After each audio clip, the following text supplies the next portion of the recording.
Assalamualaikum warahmatullahi wabarakatuh. Perkenalkan, saya Suhendar, NIP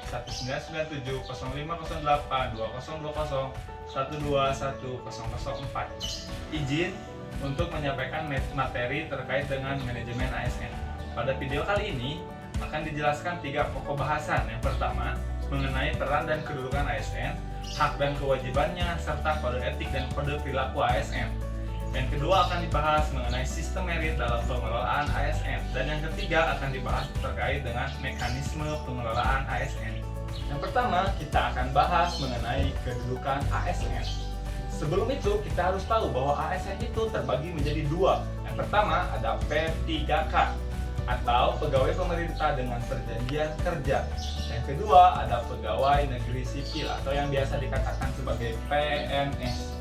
Pegawai ASN ini berkedudukan sebagai unsur aparatur negara yang menjalankan kebijakan yang telah ditetapkan oleh pimpinan instansi pemerintah. Yang kedua ada peran ASN. Nah, sebagai pegawai aparatur sipil negara, maka kita harus berperan sebagai perencana, pelaksana, dan pengawas penyelenggaraan tugas umum pemerintahan dan pembangunan nasional. Dan yang ketiga, ada tugas seorang ASN. Pegawai ASN memiliki 3 tugas. Yang pertama, sebagai pelaksana kebijakan publik.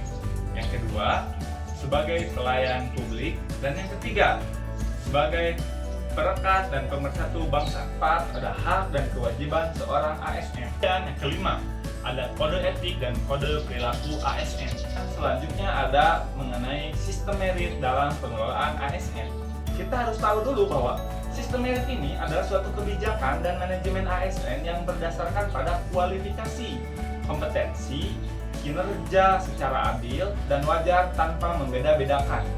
Untuk organisasi, sistem merit ini berfungsi untuk mendukung keberadaan prinsip akuntabilitas yang saat ini menjadi tuntutan dalam sektor publik.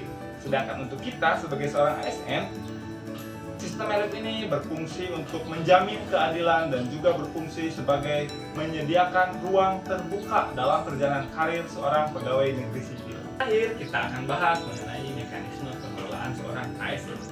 Yang pertama, kita akan bahas mengenai manajemen PNS. Manajemen PNS ini dimulai dari penyusunan dan penetapan kebutuhan, kemudian dilakukan pengadaan, kemudian ada pangkat dan jabatan, pengembangan karir, pola karir, promosi, mutasi, penilaian kerja, penggajian dan tunjangan, penghargaan, disiplin, pemberian, jaminan pensiun dan